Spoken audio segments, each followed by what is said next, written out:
Let's welcome, as promised, Karen Nunez Tesheira, PNM political leader candidate, who is on the front page of The Guardian this morning. Karen, good morning. Your lawsuit, it's the talk, really, of the news cycle today. Many, I'm sure, well, we're starting it here, and I'm sure many of the talk shows will dissect and break down this particular move.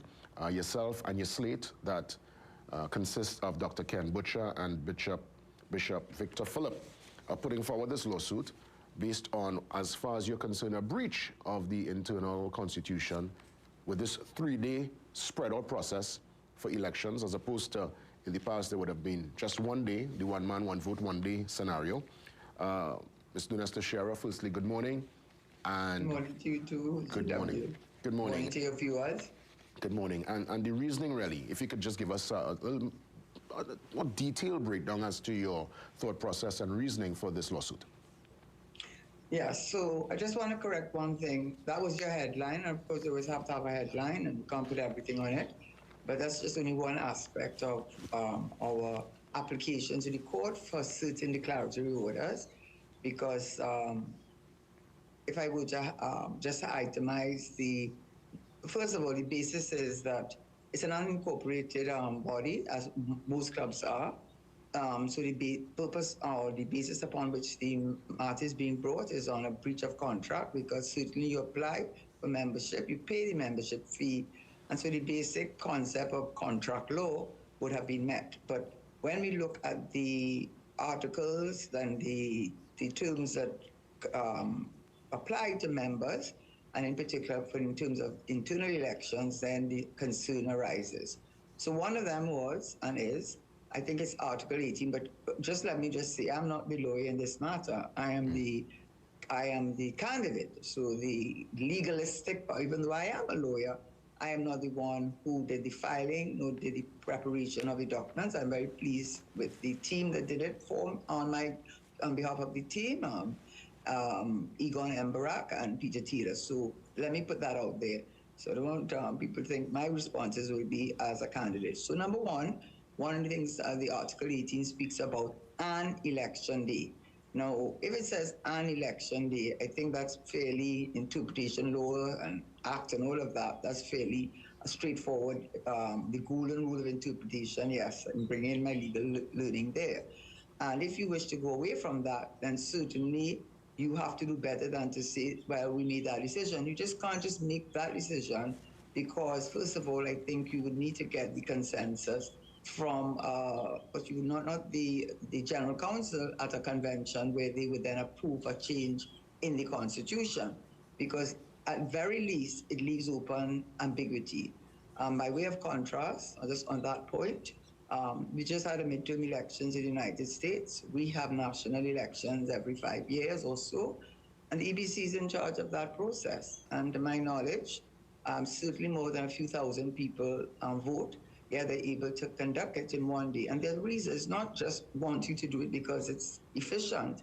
They want to do it that way because you want to avoid any opportunity for wrongdoing or any opportunity for mischief or tampering, any allegations of that nature. It's very important to make sure elections, and this election is important because, like all political parties, we're not a football club, we're not a cricket club, and at the end of the day, the intention is that it aspires to national leadership. But as you mentioned football club, do you think, in essence, in a sporting analysis, really, as you mentioned, that is this almost moving of the goalpost, as it were? No, because why I said that, that's the thing about law, and I guess, unfortunately, I'm bringing in my legal training here, and and I don't want to speak on behalf of the lawyers who are really better pleased to do that, but they did a lot of research. And if one realizes the law is not static. It's not static. If you're a student of law, you know it's not static. We've had so much development in the law, judicial review, public administration law, public law. There's so much development in the law, even our Constitution from an independent to Republican, and we're still talking about constitutional reform. So to answer your question, a football club, I made that analogy because those are unincorporated, they're unincorporated associations. But their objective and aim is to be football clubs and probably be the best football club in the country or in the region. But when you are in a political party, you certainly can't say that this objective is to be the best political party. It is the best political party in order to form the national government. So it is really the building blocks. It is really the what you would say the foundation upon which you want to encourage the population to convince the population this is a party that you can have confidence in because they conduct their internal elections in a transparent manner, in a manner that has a respect for natural justice rules, and therefore, if you put them there, when they talk about transparency and accountability, they will just not be just words, but they will be actions. So it's not the same thing. Well, let me just pivot really quick here to the actual internal campaign. And you mentioned words, and I've recognized lots of words are being said in the political gael, mainly from Stuart Young. I would have heard some of his rhetoric recently. He made mention that there are many stepping into the fray. Now, they were not around when, as far as he concerned, PNM was at its darkest hour when they were in opposition. He went on to describe, now he never called any names, but he went on to describe personalities as pottongs and termites. I'm sure you would have heard the rhetoric.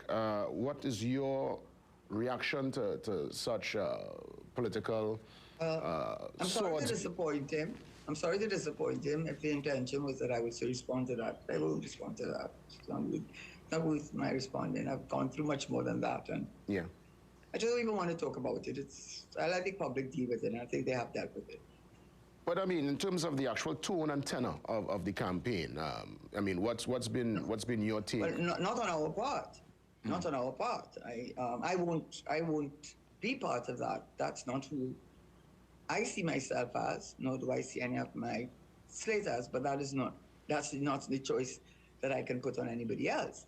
And if that is the way that they wish to carry on the campaign, well, I don't have any say in that. What it does is for the public and the voting members of the PNM to make their own assessment. But I would not give it oxygen. It doesn't deserve any oxygen. Okay. That's what I see. And I think the public has expressed their outrage at the language, and I think that probably deals with it efficiently enough as far as I'm concerned. I'll get back to the lawsuit before we wrap things up, but I want to find out, again, as we just do a analysis of the campaign thus far, you would have mentioned that you're putting your hat in the ring because there are many within the internal walls who are, I would imagine, frustrated. They are, obviously not, the current situation is not sitting well with them, but their voices, clearly, it's a quiet voice. They're obviously disgruntled. They would have come to you. Why you think these folks are sitting there and are so quiet within the space? Is it trying to secure their political life? What's the reasoning for somebody to be in an organization and they are disgruntled? They are not pleased with the current style of leadership, but they have nothing to say. JD, just before I do answer, because in all fairness, I think the main objective was for me to respond to why we filed the application. So you only address one thing, but there are some others that are as equally important. And I do feel that I should mention it, and I will answer you if we have the time. But this, I think, is important. Yeah. For example, why are you, up to now, we've asked several times, I myself do not know where I am to vote. And we've been asking since August the 10th, you had a meeting, I believe, at the Queen's Hall. And up to now, you cannot tell us how many constituencies, yet you want us to give us a list of scrutineers. For where? And give it us in a very short space of time. And that has only come because we have made an issue out of it in the public domain. But more importantly, the boxes. I know that when the EBC does its business, number one, they have the names and the contact numbers of every voter, but they do not give it to any of the parties. They could get it themselves, but they don't give it to you. When you apply to become a member of the PNM, if you look at the application form, which we file as one of our exhibits, there's asterisks next to two things, email and contact number. So it is safe to say that those who are himself to himself, this is himself to himself, Balize House, they have an unfair advantage because they have the numbers and contacts, which when they gave us the preliminary list, they did not give it to us. And you have to ask yourself, why would they not do that if they believe in transparency and natural justice? But you see, that is why I'm sorry to say, That is why the government, to the Minister of Finance, has got themselves in trouble for that very same reason, with 4 judicial applications based on breach of natural justice. 1, Jawala Rambaran. 2, the lady from the Board of Inland Revenue. 3, the issue with the FUL with Griffith. And 4, Sajiko and Maritime. All of which they have lost on the they've given judicial review, and in 2 cases they have lost on the basis of procedural unfairness and breach of natural justice. And this is what is being played out in the internal election.